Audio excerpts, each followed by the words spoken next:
can you unmute? It would be great if we were unmuted. Oh. She could hear Hey, us. Polly. So do you Polly, want? we just had the whole meeting and we were Do muted. you want? Do you want to run the meeting, or you want me to? It doesn't matter to me. You can. Oh, okay. All right.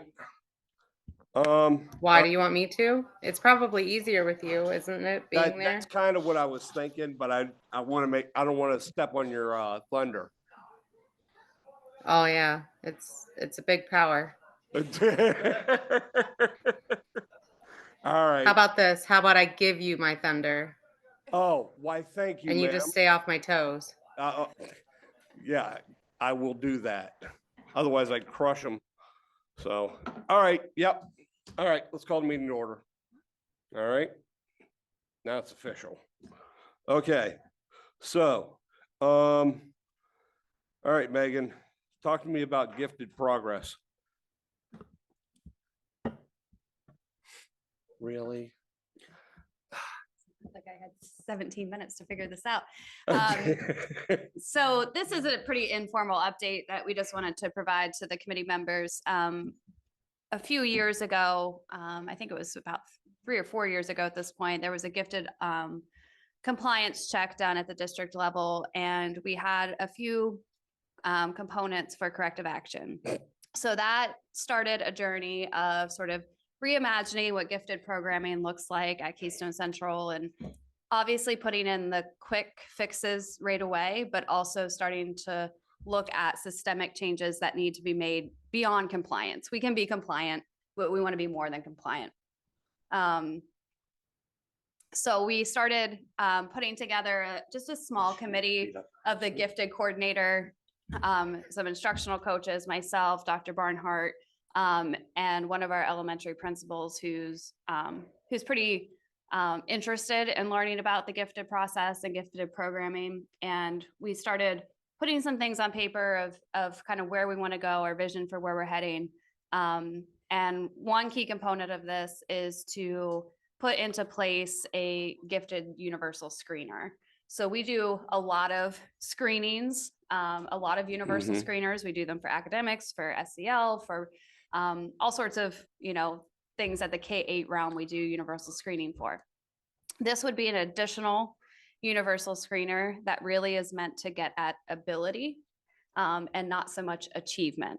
So our students take achievement-based universal screeners right now, and what we're looking to do is add something, and we'd most likely be looking at second grade as a point to do this. It is kind of in the gifted world seems to be the common practice that at second grade, students are really starting to show us if they have gifted tendencies. And if they do, then we would start the process of evaluating that child for gifted services. We have narrowed down the options for a universal screening product to 2. And what we would like to do this spring is try both of those with some students so that we can gauge which tool is best, which one gives us the best information, and which one is going to be best for us moving forward before we would go all in on one product that we think will meet our needs. So we're just trying to do our due diligence right now. We're going to pilot that this spring with some students and just see what we learn about the products before making a final decision. So it'll be a key step in making sure that the process is exactly as we wish it to be, because we know now that we have about a 3% gifted population, and statistically it's usually about 5%.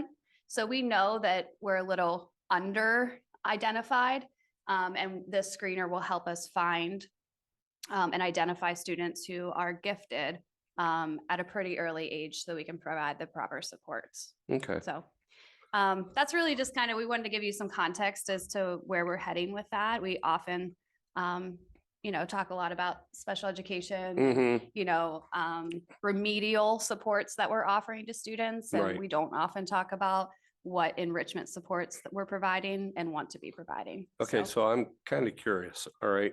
I notice that a lot of certain parents will come up and say, well, my kid's gifted, my Mhm. kid's gifted.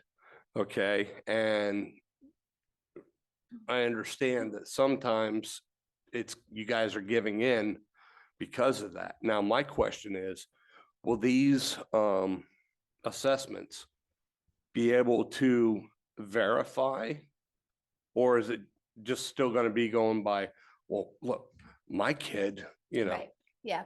I think these assessments give validity to whether or not a student is gifted and in need of gifted services. We have high achieving students all over the place, but there's a Right, difference between yeah. high achieving students and truly gifted students who need a different type of instruction or, you know, some different accommodations. So this is meant to tell us really through reasoning measures how students think, how students are conceptualizing, and those are the markers that we're looking for. You know, Okay. we're not necessarily looking for kids who are, you know, high honor roll, like there Right, might be yeah. some overlap, but again, I think having something like that gives parents a great entry point into looking at the data to say, Right, here's the decisions that we've been made based on this universal screener, which was designed to do exactly this. okay, And that's to provide kind of what I'm some wondering. concrete evidence Yes, that a child is or is not gifted. yeah, So- because I mean, we do have, you're right, we do have some very high achieving Mhm. students, but at the same time, Yeah. you know, there, like you said, there is a difference between high achieving and actually Yeah. gifted. And one of our biggest drivers right now is knowing, you know, the poverty rate of our area. Right, And that not everybody has the background to advocate for students for gifted screening if that's not right, the realm that, you know, that family is coming from. So this is really meant to be an equalizer of Good. making sure that we're catching all students, whether or not their parents are advocating for them. all right, sounds good. All right, thank you.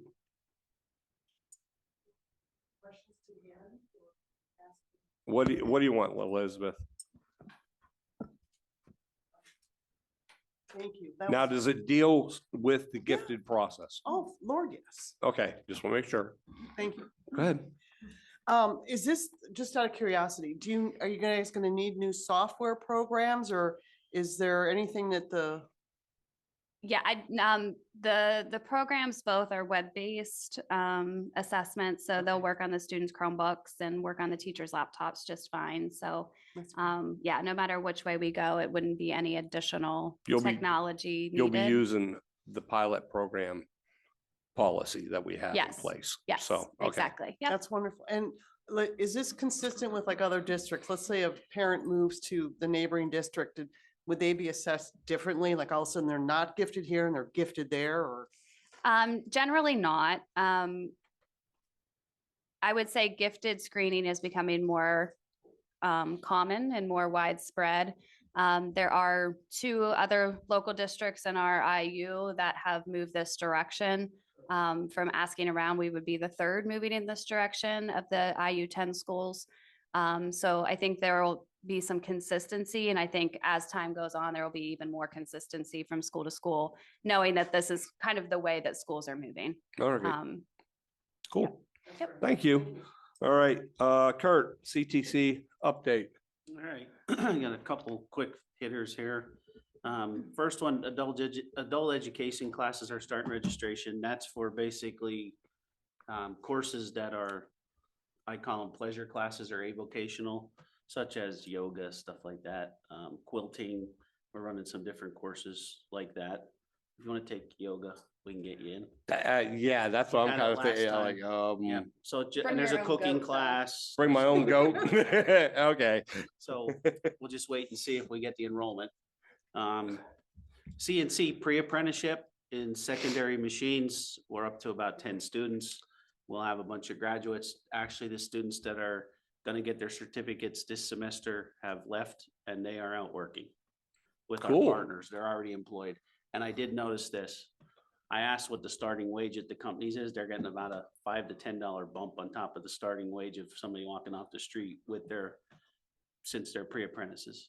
And they really? don't have their full certificate yet. It will be Right, given but the day we're done, then I can sign the paperwork, send it to LNI, and LNI sends the certificate. so that's They gotta awesome. check out of all the boxes, but they're far enough along that Cool. they took them.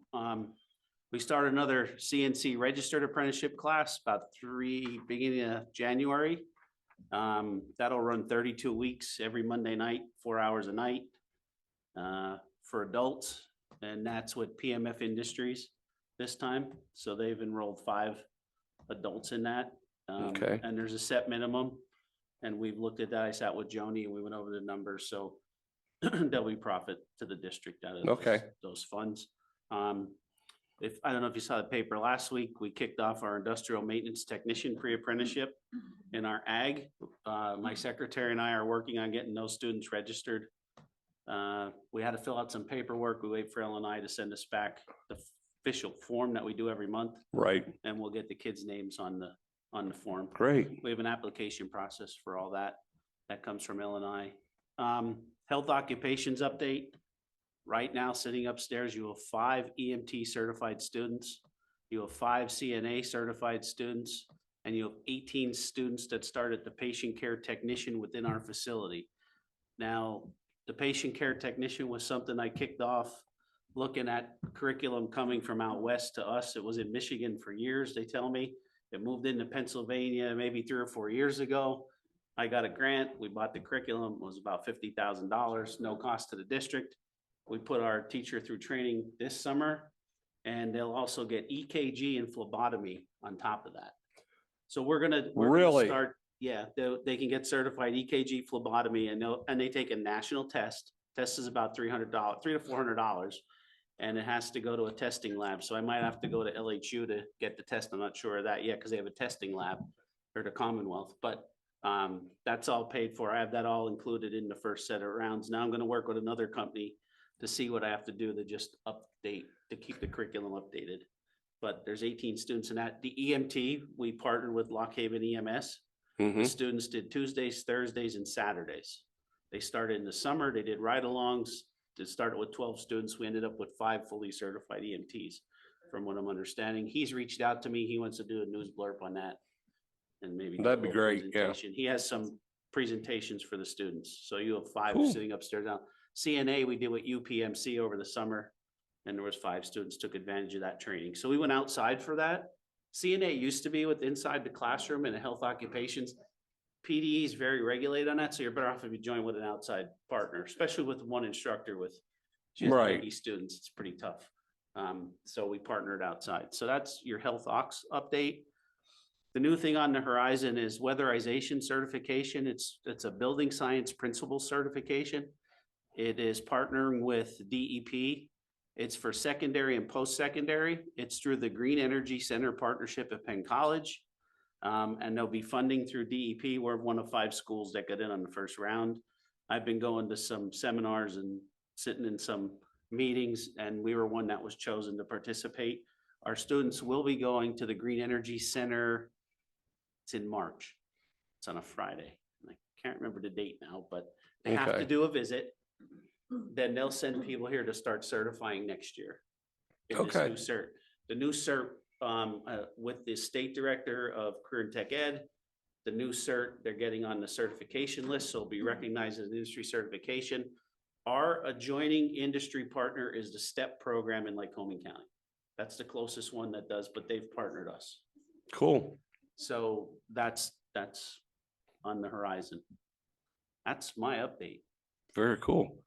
Really appreciate that. I mean, I don't think you get enough props for the things that you do, because honestly, the things that you've brought into this district since you've been Thanks. here, you know, I, as well as a lot of the other individuals in the district, really appreciate it. We really do.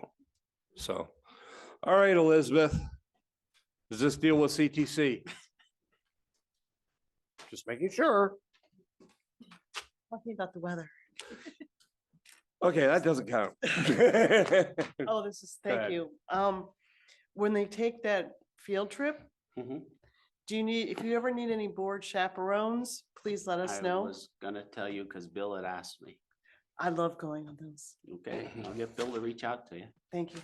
Yep. Okay. So now I do have one question. The phlebotomist part. Are our students drawing blood? There will be a release, there is, but there is fake arms upstairs to start.